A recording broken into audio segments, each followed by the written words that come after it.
Okay, and now we're back. All right. Um, Let me, as everybody kind of comes in and gets settled, let's go through our housekeeping real quick. Down the bottom there, you have all those little gray buttons in Zoom. One of them says chat.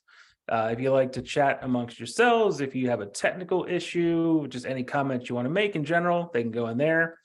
If you have a specific question for Wes about his presentation, put it in the Q&A and we'll get to that after the fact. And then what else, Steve? If you put your chat in, you keep track of how many chats you have. We're going to download it. Person who does the most chats get a $100 gift card from Amazon, and do your speaker evaluation. And I have been putting up the QR code just to be different. I'm going to drop the URL in the chat so you can do it by phone or by your laptop, or however you're doing it. There's a drop down, just pick the speaker, and it's a lot better to try to do each one as they are done rather than to try it at the end of the day. And this has been so much great information. And Dave, you talked about this earlier. It's the one thing I'm so passionate about, is this is really about making the lives of people better. As you know, our focus at Senior Living Foresight is to make the lives of people who live and work in senior living better. All our content is devoted to that. All the work we do with our vendor partners is devoted to that. And so this is really all about improving lives. Yeah, and that's with that. Oh, sorry. Okay. I was saying, with that, are we ready to go, or is there any more housekeeping we need to do? No, I think we're good. We're ready to go with Wes. Great. So Wes, we're welcome. We're glad to have you here. Why don't you start with a little bit about who you are and what you do, and then we'll let you jump into it. Great. Hi, everyone. I'm Wes Fuller. I'm the CEO and founder of Further. We delivered optimized digital sales experiences for senior living communities. And our topic today is to get into what digital sales experiences actually are, and how they drive more tours for communities. So we're going to be covering a couple things today: defining senior digital sales experiences, explaining why they matter, covering the kind of status quo today on the digital sales experience, as well as opportunities to improve, and the operational impact of optimizing digital sales experiences. So to take a step back and just create a little context, we obviously know that we now in senior living, we are operating in a world of the digital first family. And we also know in senior living that it's really difficult to drive revenue if we don't have an in-person tour. And so as a result, converting digital families into in-person tours is the name of the game.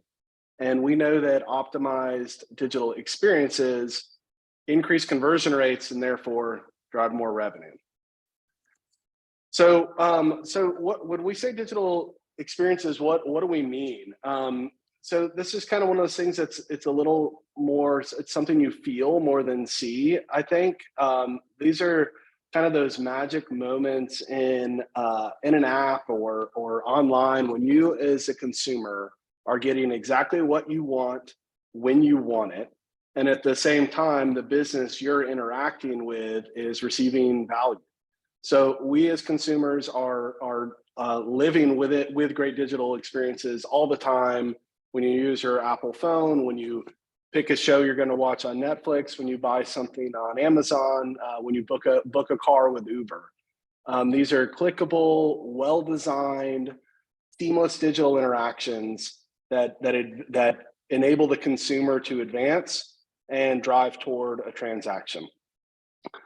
So the question is, how are these created? And what's tricky about describing this is, it's hard to see. I mean, we can get our arms around beautiful logos and digital ads and driving traffic to a website, but it's harder to see and understand how digital experiences are created and delivered, and how and why they work. When I mentioned some really big brands earlier, and what, with those companies, they have whole teams of people that all they do all day long is build and optimize great digital experiences. When you open up your Uber app, it's a very seamless experience, an easy, magical experience to open that app, put in your destination, and select your car.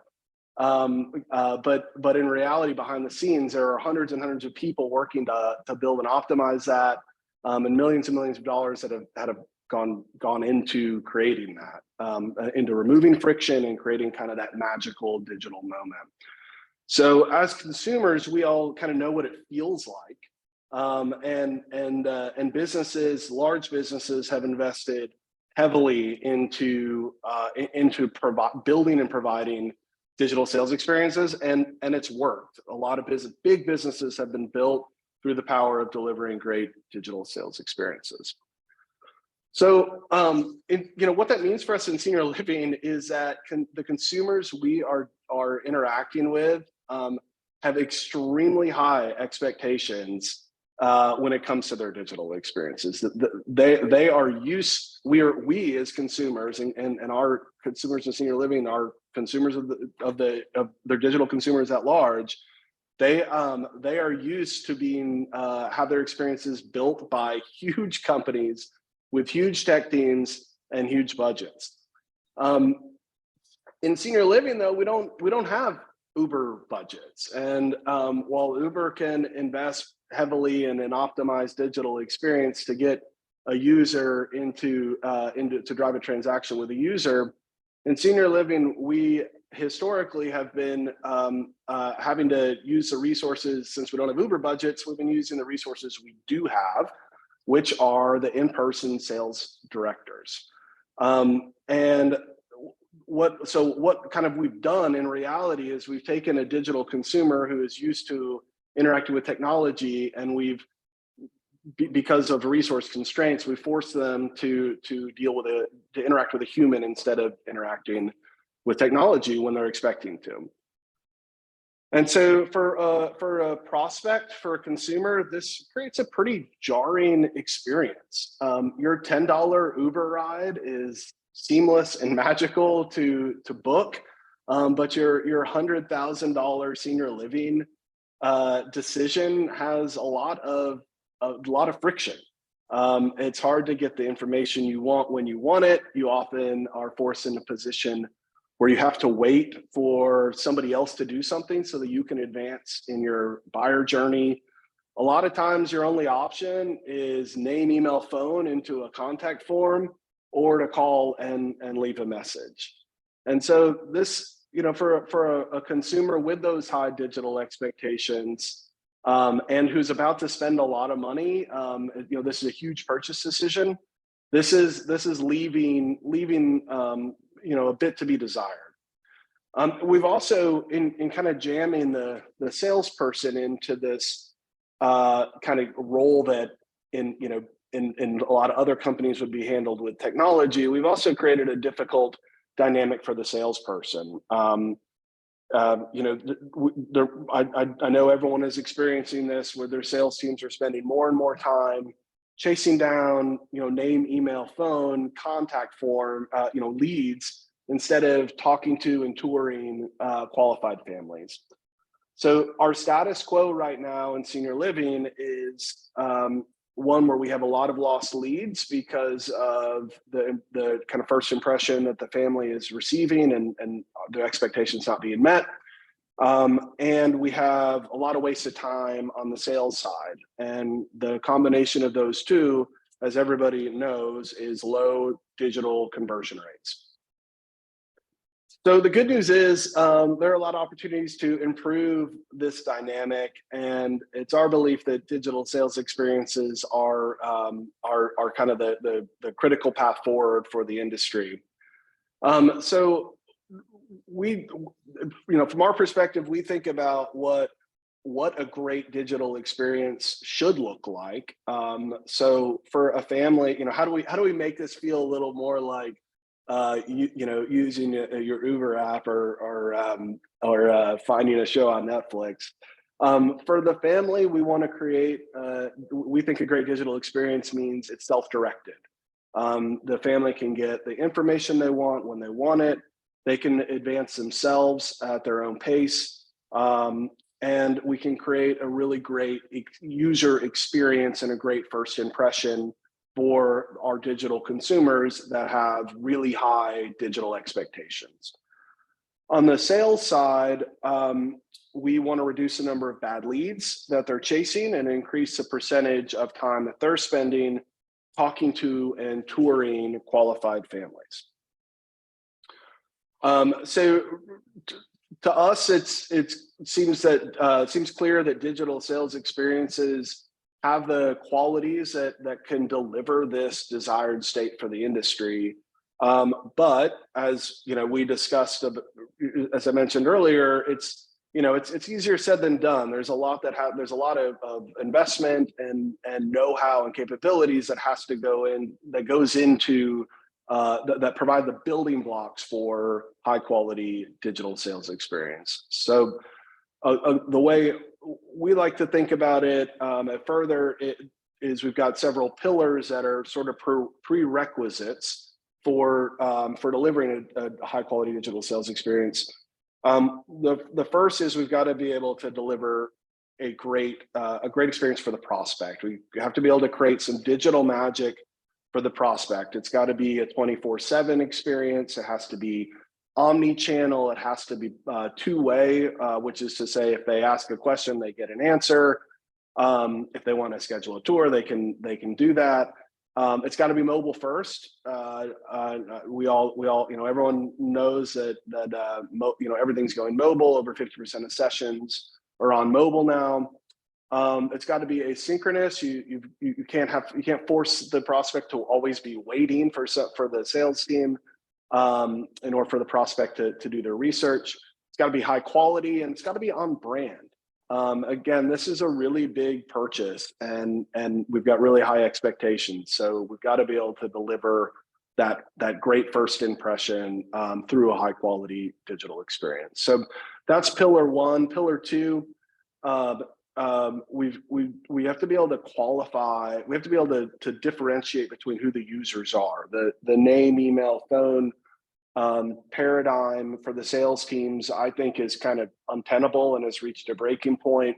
We've got to be able to leverage data and predictive modeling and lead scoring to segment leads, which I'll get into some more detail about that in a moment. And then, unlike Uber, for example, we also have to be able to connect these digital sales experiences to the down funnel human-driven and in-person sales experiences. So, so integrations and digital contact solutions are critical for that. And then the final kind of building block that we see as a prerequisite for great digital sales experiences are being able to harness data in order to optimize the funnel, both from the prospect's perspective as well as from the community's perspective. So kind of stacking all this together, sort of if you will, in the middle of the funnel, we've gotten traffic to your digital properties, and we're trying to narrow down the right people to speak to the sales team. This kind of middle of the funnel solution is powered by these four pillars. And delivers experiences that are great for the consumer and are great for the community. Just to kind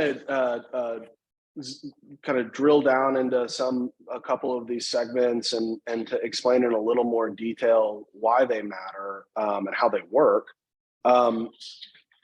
So this all starts by being able to serve the prospect better.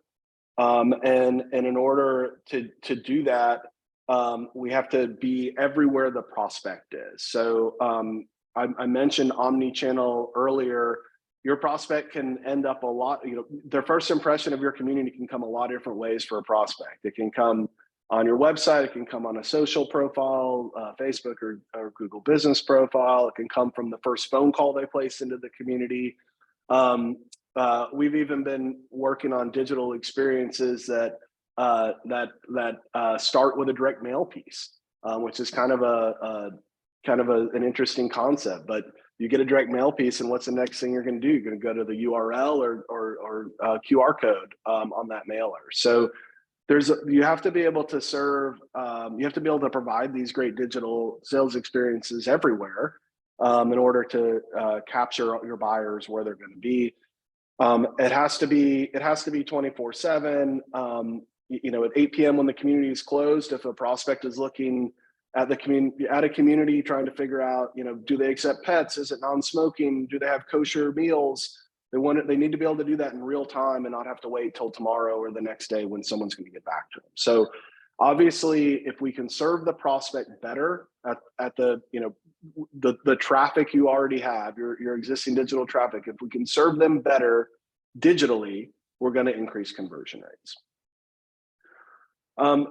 The next piece that comes into play once we've served our prospect better is to how actually being able to sort out who is a buyer, who is a likely buyer, and who is for whatever reason not going to convert. And so what's really interesting about these digital experiences is there's data built into every click, everything the prospect does within the digital sales experience environment is a data point to harness. Our predictive move-in models are really fascinating about this. We based on the behavior of the prospect, the questions they ask, the pathways they take, we've built a scoring system, and basically what our data has shown is that the low scoring bucket of leads is about 50% of the volume, but only 5% of the move-ins.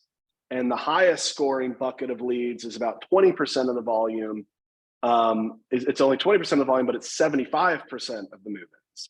So being able to, instead of just getting name, email, phone, name, email, phone, name, email, phone for the salesperson, being able to kind of have more context around the prospect allows segmentation, and segmentation allows for different treatment of leads. Not every lead necessarily, in our view, should go straight to a salesperson. Certainly those high scoring leads that make up most of the move-ins need to go to the salesperson, but the middle and low scoring buckets of leads have opportunities for using third parties to follow up with those prospects, or using automation to follow up with those prospects. So the qualification piece of this, I think, is really critical to provide, getting to that desired state that we're talking about. The next piece is conversion. So unlike Uber, like I said, we've got to connect this up funnel experience down funnel. We're in the middle of the we're in the middle of the conversion funnel here, but nothing's going to happen if we don't actually get that family connected to the salesperson in the community for a tour or for a conversation. So that connectivity is critical. It's driven through things like calendar integrations, CRM integrations, notifications, field mapping within the CRM. And it's also driven through digital contact solutions. For example, we use SMS as a method of making first contact and also following up with leads. And so kind of creating that connective tissue between that digital experience layer and the human-driven sales layer is a critical piece, and has a lot of components to it in and of itself. And then the final pillar, just to again with a little more detail, is data. The beauty of these systems is they're to the extent it's holistic, which is what we think makes for a great digital sales experience. Whatever channel a prospect is coming through, you've got that data. You've got the conversational data. You can optimize conversations and conversions at that level, and you can also map marketing data to the lead scoring data, and so which then can be fed to marketing agencies to make better up funnel buys, drive higher quality traffic at the top of the funnel. Very hard to do that off of name, email, phone, but with the conversational data set, you're able to create much richer insights, much more actionable insights to improve the conversion rates across several layers of the funnel. The last thing I wanted to cover was just impact. What we see in our platform, and I'm sure others have, other companies are going to have different experiences, but what we've seen through implementing digital sales experiences, supplementing that human layer with a technology layer, basically we're seeing people double move-ins off the website, and we're seeing a 40% reduction in unqualified leads. So we're serving prospects better. We're redirecting the time of the sales team better into higher quality prospects, and it's generating, obviously big revenue lift when you can accomplish those two things. So that's what I had on the agenda. Thanks for digging into the digital sales experience concept with me, and happy to answer questions if you have any about the topic or about our company. All right, perfect. Thank you, Wes. I really liked, you used a phrase very early on, digital first family. And I think, again, that's one of the through lines of today is we're all part of this digital first family, and that and where AI is going and where all this data is going is just amazing. And we use that, as you said, marketing, your agency can work so much better and more effectively when we have the data that you're collecting down funnel. And so I just think that phrase digital first family is a key takeaway from today in general. But thank you. That was great. Can you, sir, what kind of a range in terms of number of leads you're seeing a month coming through your system? And I know it's going to vary a lot in terms of levels of care and size of the community and that kind of thing. Yeah, good question. I actually don't even think about leads as a concept, but yeah, I mean, probably, I think a typical community through our system, I can't speak to the other channels, but typical community through our system is going to probably see, 10 to 30 leads a month, something like that. Cool. The other area that you touched on, or you talked a little bit about that I don't see talked about a lot, but I seems to me like it's got great value is SMS. And I frankly, we have a couple of SMS systems and we don't feel like we've been as effective with them as we would like.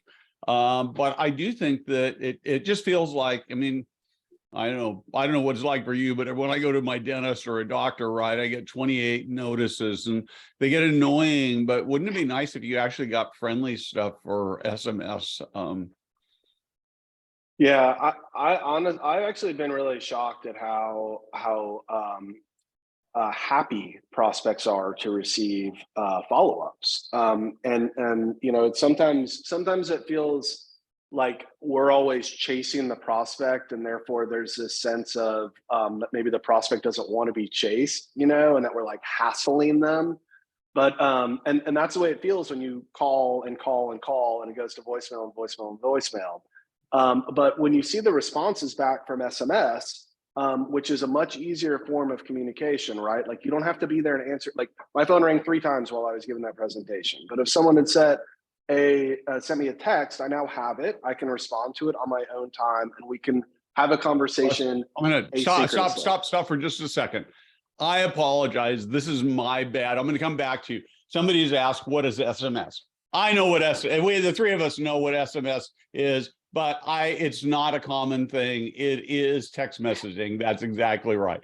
So it's actually a great question. Our bad for not doing that. And I used to know what SMS stood for. But anyway, back to what you were saying.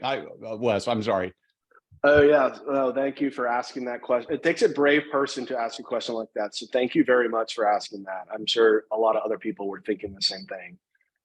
Text messages. So anyway, it's just so helpful for a family who, very common use case in our industry is there's an acute issue and they're busy with 100 other things. And very often we get messages back on, where we've got outreach campaigns. You were looking for information. Are you still interested? Can we help you? What questions do you have? And you'll get back messages that are like, thank you so much for following up with me 5 times. And I'm really sorry it took a long time to get back to you. Our family's been busy, et cetera, et cetera. So it's another use case. I'm sure everyone's experienced this. You're on hold and you'll have on the phone and there'll be an option to push the conversation to SMS. Again, it's so much more convenient because you can do it on your own time. So it's just about creating convenience. All of this is about convenience, making it easier for the prospect. Yep, it is 100% right. And I think that again, there's this big theme, right? How do we serve our customers better? And if you want to try out SMS, I'm going to do a little personal plug here, sort of. We have a SMS community where we about once a week, we send out inspiring messages. There's actually no sales thing. It's just a way to say, we love you. We think of you. You are amazing people. I'm dropping it into the chat, and then you type the number in and type the word inspiration. Actually, there's the number, and I gotta see if I can spell inspiration right. So the one thing I want to warn you is that everybody should do this. This is not going to be spammy at all. And the one thing I would warn you is the first time out, you'll have to fill in some personal information. One of the things that asks you is your birth date, including the year you put it in. I don't care if you put the right number in. I will never look at it. Be nice to know your birthday. We might send you a happy birthday SMS instead, but we'd love to have you join it. And it's about once a month, once a week, you get a message at all. So. Awesome. I'll be signing up. One more thing before we go. One more thing. I know, Dave, I'm in the day, right? Don't forget, do your speaker evaluations. Use the QR code, use talk.ac.senior living. It'll take you about 2 minutes, probably easiest to do it on your mobile device, but you can do it any old way you want. And just a quick reminder on that. Yeah. And yeah, no, thank you, Wes. And I think, guys, again, this is another example, another through line of today of these company leaders and entrepreneurs have created these tools to make serving seniors easier and better. And that is the whole point of today. It's to hear how to overcome these barriers. And so thank you, Wes, for that, because I think Further is definitely leading the way on that. And a very, very good presentation. Thanks very much, everyone. No problem. So give us a few minutes, 3:15, where's our last presentation of the day. That's Donnie Funderin from Senior ROI, and we're going to get into the good, the bad, and the ugly of your CRM. So that's always fun, something we deal with all the time. So, all right, we'll see everybody in about 3:15, couple minutes, 5 minutes. All right, see you in a minute.